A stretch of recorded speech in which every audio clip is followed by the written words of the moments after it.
nel pomeriggio a Verona, lungo la strada dell'Alpo, nel furgone a bordo un papà e i 2 figli, muore sedicenne, ferito il fratellino di 7 anni.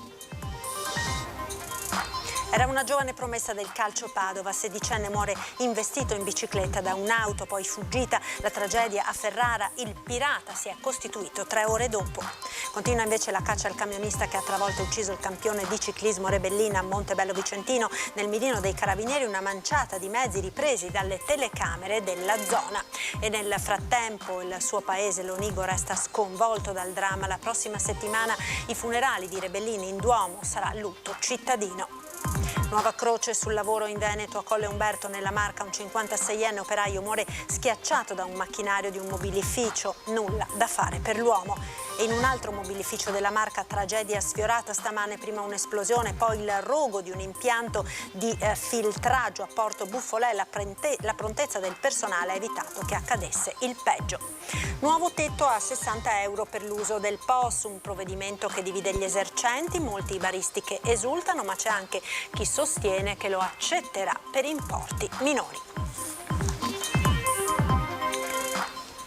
Buonasera, ben ritrovati con l'edizione del Veneto dei nostri telegiornali. Apriamo con la cronaca e la notizia dell'ennesimo dramma che si è verificato sulle strade della nostra regione. L'ultimo incidente in ordine di tempo è accaduto nel pomeriggio di oggi a Verona sulla strada dell'Alpo. Poco dopo la zona Zai, un sedicenne ha perso la vita in uno scontro tra un furgone nel quale il giovane viaggiava insieme al papà e al fratellino di 7 anni ed un tir. Papà e fratellino sono stati portati d'urgenza in ospedale. Il bambino sarebbe molto grave, a nulla. Purtroppo sono valsi i tentativi del personale del 118 intervenuto con ambulanza, automedica ed elicottero di rianimare l'adolescente che è deceduto sul posto. Ancora da chiarire le cause dello scontro tra i 2 mezzi. Il furgone, secondo una prima ricostruzione, avrebbe invaso la corsia opposta andando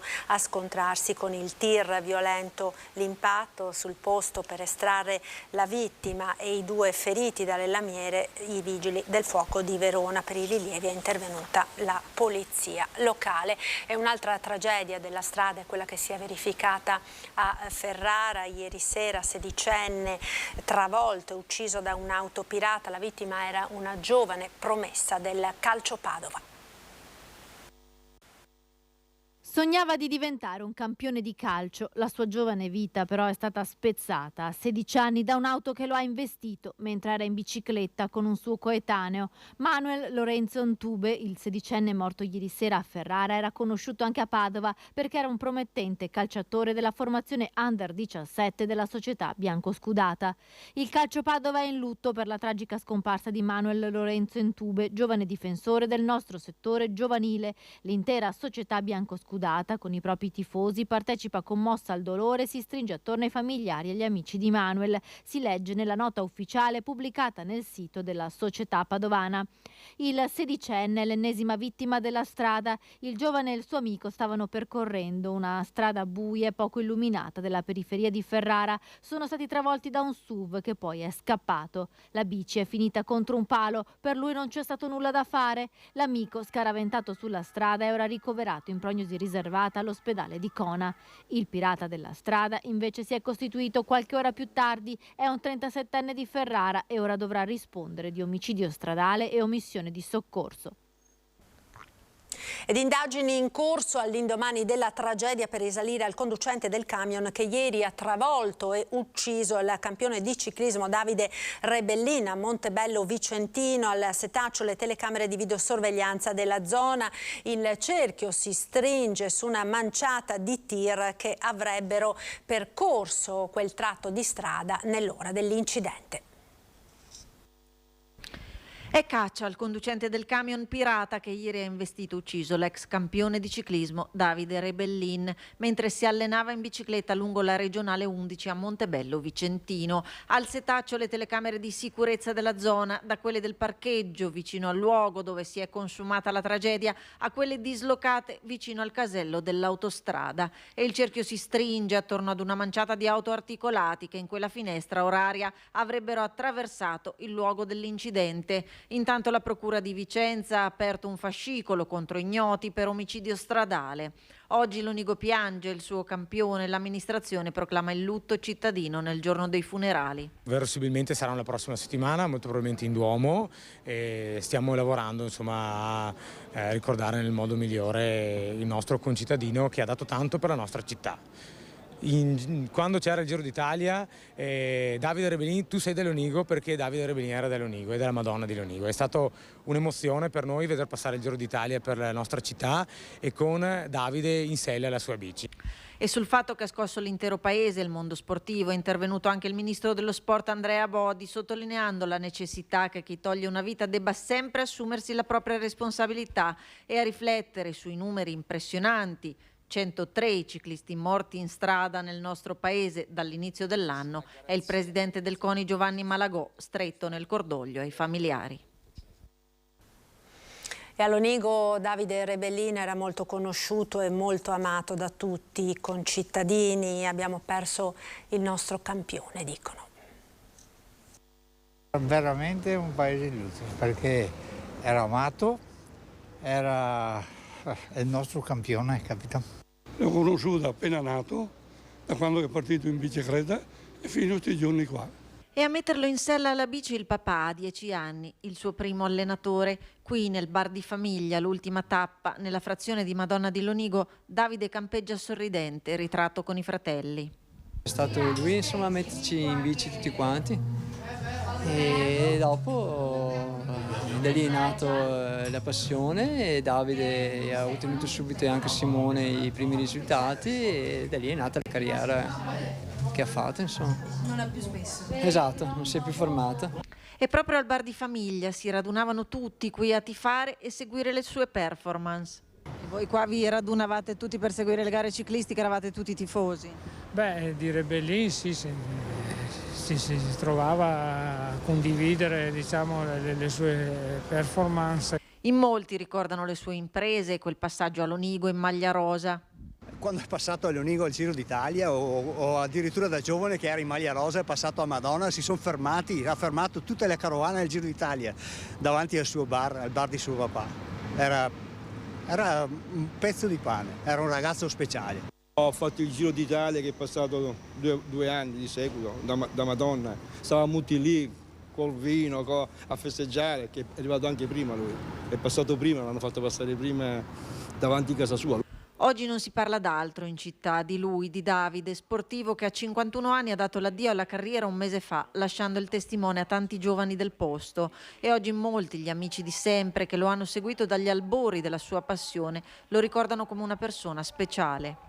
Davide veniva molto spesso quando era con Lonigo a sistemare la bici presso la nostra officina e devo dire che quello che mi ha molto colpito di Davide è proprio l'umiltà e la gentilezza che aveva con tutti. Ogni volta che veniva a sistemare qualcosa voleva pagare, ringraziava tutti, veramente una persona speciale. E sempre a Montebello Vicentino, non lontano dal luogo dove ha perso la vita Davide Rebellin, oggi un altro incidente, ferita una bimba e la nonna. Montebello Vicentino ancora teatro di un incidente. A pochi chilometri da dove è morto il campione di ciclismo Davide Rebellin, un'auto si scontra con due camion e si ribalta sulla strada. Sono le 3 del pomeriggio in via Lungochiampo e ai vigili del fuoco che intervengono sul posto si presenta questa scena. Una Fiat Panda rovesciata, una ruota staccata, il cofano aperto, una scia di frammenti seminati sull'asfalto.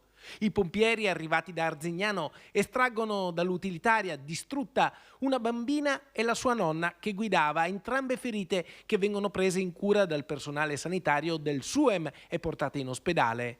Da una prima ricostruzione sembrerebbe che l'auto, dopo essersi scontrata con un tir, si sia girata di 180 gradi toccando un altro camion. La polizia locale, che ha deviato il traffico ed eseguito i rilievi, dovrà ricostruire con certezza l'esatta dinamica dell'incidente. E tragedia questa mattina nel Trevigiano a Colle Umberto, un operaio 57enne è morto dopo essere rimasto schiacciato da un macchinario. Schiacciato da un macchinario industriale, l'operaio Marco Pessotto, residente a Sacile ma originario di Pordenone di 56 anni, è stato prima soccorso dai colleghi e poi dai sanitari giunti sul posto. Troppo gravi le ferite riportate. Il lavoratore è morto poco dopo l'arrivo in ospedale a Treviso a causa del grave shock emorragico. L'infortunio è avvenuto intorno alle 10:20 in via De Gasperi presso l'azienda Furlan Mobili. Tutto è avvenuto in un attimo. Il 56enne stava lavorando vicino ad un pesante macchinario quando, per causa ancora da accertare, è rimasto schiacciato alle gambe e al bacino tra i meccanismi dell'impianto. Immediatamente è stato dato l'allarme. Sul posto è arrivata un'ambulanza e l'elicottero di Treviso. Viste le condizioni gravissime dell'operaio, prima è stato intubato sul posto e una volta stabilizzato è stato trasportato al Cafoncello. Le speranze di strapparlo alla morte sono però terminate quasi subito. Il cuore dell'uomo ha smesso di battere intorno alle 13. Il trauma ha causato una grave emorragia che è risultata fatale. I titolari dell'azienda ed i colleghi questa mattina non hanno voluto dire nulla. Sotto shock per quanto accaduto si sono chiusi nel silenzio. Nell'azienda dove vengono realizzati i mobili, a testimoniare la tragedia la macchina degli uomini dello Spisal dell'ULS 2 che stanno cercando di ricostruire il grave infortunio. Un lavoratore esperto che sapeva quello che faceva e da diverso tempo alle dipendenze della ditta Furlan.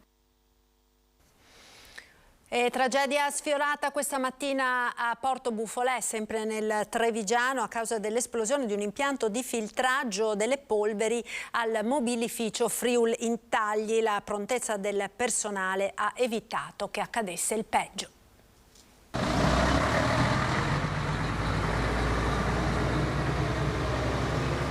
Alle 13 in via Bastie di Porto Buffolè, all'unità 5 della Friuli Intagli, torna la calma. Gli operai vanno a mangiare, gli ultimi mezzi dei vigili del fuoco rientrano al comando. Alle 7:30 di questa mattina uno scoppio ha interrotto il lavoro del primo turno che attacca alle 6. Viene da fuori e la sottostazione di filtraggio dell'impianto di aspirazione delle polveri a prendere fuoco. Il boato è udito in tutto il reparto. I dipendenti prendono gli idranti e li azionano. Immediatamente arrivano altri colleghi. Tutti hanno fatto il corso antincendio in poco tempo. Con un lavoro di squadra d'eccezione evitano che le fiamme si propaghino anche al mobilificio. La linea 5 si occupa di levigatura. Qui la Friuli Intagli produce il tamburato per grossi marchi come Ikea. I corsi di formazione, come si dice, servono.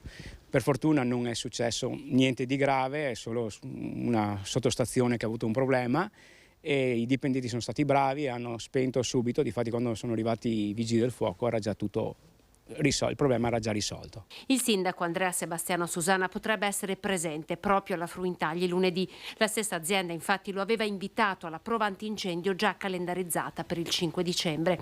Soddisfazione per la preparazione e la prontezza dei lavoratori da parte della direzione aziendale.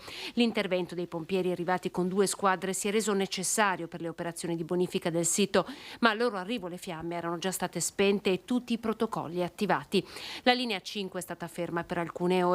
La sottostazione è andata completamente distrutta, ma già poche ore dopo l'allarme alla Fruintagli era rientrato e la situazione tornata alla normalità. Noi abbiamo delle aziende che sono veramente un fiore all'occhiello, sono tenute molto bene e oltre che essere tenute bene all'interno sono tenute bene anche all'esterno. Il nord-est è veloce, ci rimbocchiamo subito le maniche e mettiamo a posto il giorno dopo. Io sicuramente oggi pomeriggio la sottostazione anche di questa azienda sarà già cambiata e sarà già in funzione domani mattina alle 8. E ci fermiamo ora per qualche istante di pubblicità. Tra poco restate con noi.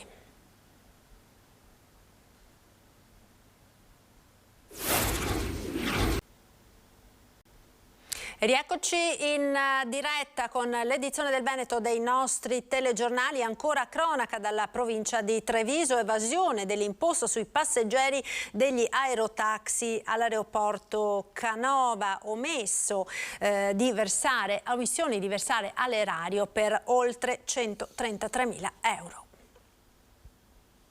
1244 passeggeri fantasma sui voli privati a noleggio transitati tra il 2017 e il 2021 all'aeroporto Canova di Treviso.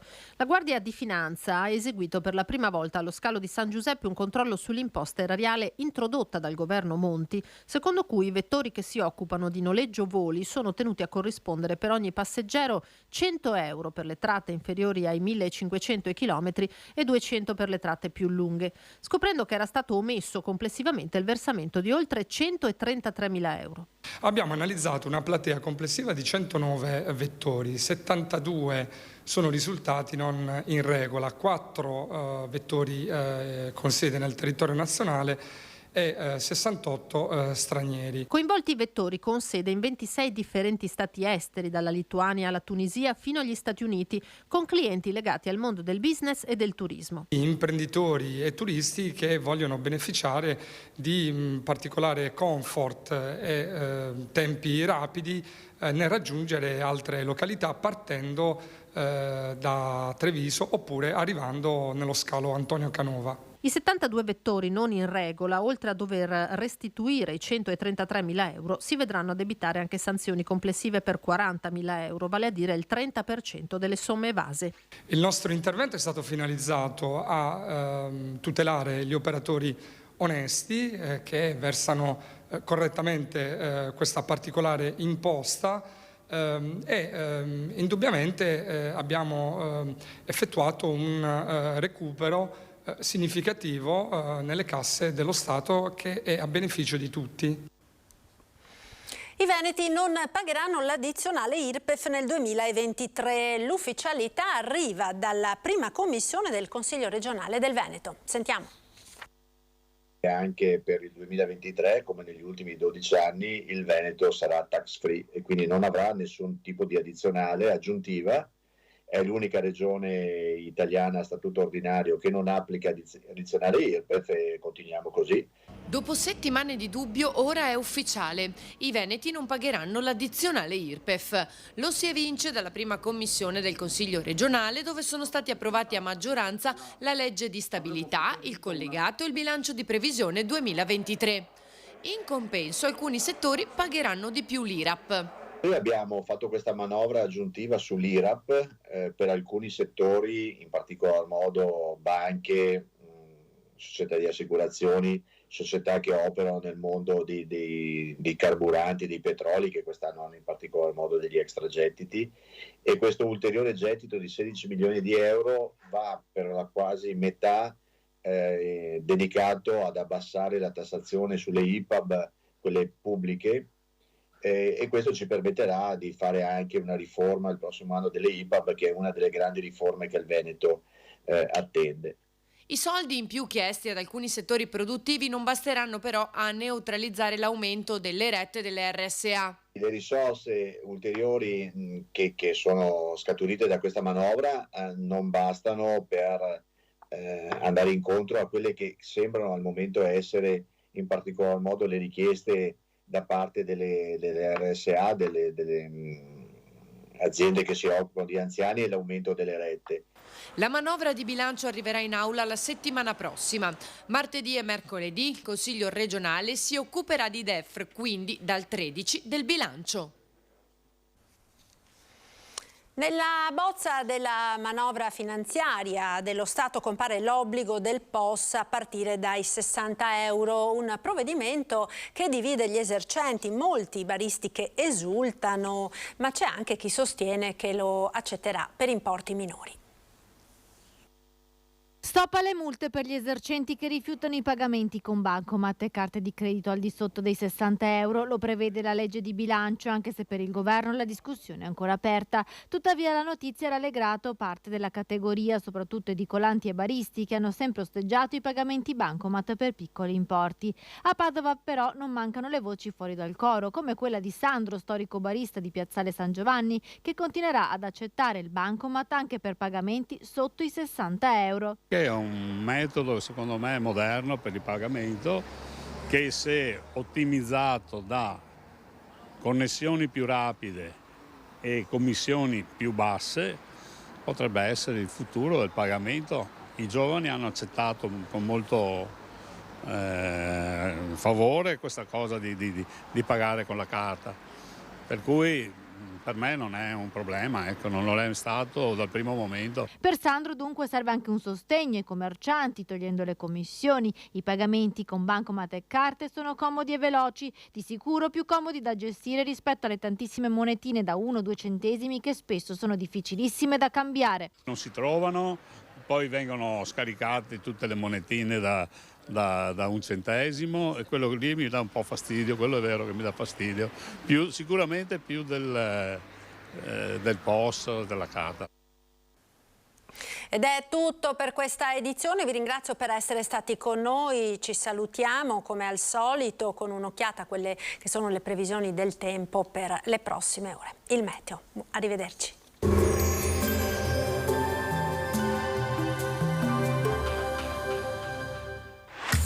Non ammirare Vittorio Veneto, ma vieni a viverla. Scarica l'app. Bentrovati al meteo. Impulso perturbato sull'Italia, qualche effetto anche sul nostro territorio nella giornata di venerdì 2 dicembre. Vediamo insieme il dettaglio. Sul Veneto il cielo sarà molto nuvoloso sin dal mattino, non si escludono anche delle fasi di modeste precipitazioni a carattere sparso, limite delle nevicate un po' in abbassamento fino a circa 700.000 metri sulle prealpi e fino a fondovalle sulle Dolomiti. Temperature stazionarie, minime tra 2 e 6 gradi, massime invece comprese tra 6 e 9 gradi all'incirca. Spostiamoci ora sul Friuli Venezia Giulia, anche qui cielo coperto, soffierà bora moderata sulla costa, possibili deboli piogge diffuse nelle ore centrali e deboli nevicate sulla zona montana sopra i 500-700 metri di quota. Temperature minime intorno a 4-6 gradi, massime sugli 8-10 gradi. Infine diamo uno sguardo al Trentino Alto Adige. Anche qui molte nubi e le condizioni peggioreranno ulteriormente con possibili deboli piogge. Temperature minime comprese tra lo 0 e i 3 gradi, massime sui 7 gradi all'incirca. Dal meteo di Antena 3 per ora è tutto, grazie per l'attenzione. Arrivederci.